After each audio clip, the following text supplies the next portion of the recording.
আসসালামু আলাইকুম।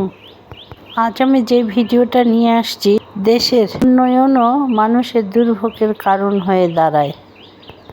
দেশের বিভিন্ন জায়গায় রাস্তা নতুন করার কাজ চলছে, আর কোথাও ভাঙা রাস্তা মেরামত করা হচ্ছে। শুরু থেকে এই রাস্তাটা কাঁচা ছিল, এখন পাকা করার জন্য মাটি উঠিয়ে বালি ফেলার কাজ হয়েছে। এরপর হঠাৎ করে রাস্তার কাজ বন্ধ হয়ে গেল। কী কারণ আমরা জানি না, তবে অনেক দুর্ভোগের মধ্যে চলাচল করতে হচ্ছে। কর্তৃপক্ষের দৃষ্টি আকর্ষণ করছি, কী কারণে রাস্তার কাজটা বন্ধ হয়েছে সেইটা তদন্ত করে যত তাড়াতাড়ি রাস্তার কাজটা শুরু হয়, এটাই এলাকাবাসীর চাওয়া এবং স্বপ্ন। সবাই ভালো থাকবেন। আল্লাহ হাফেজ।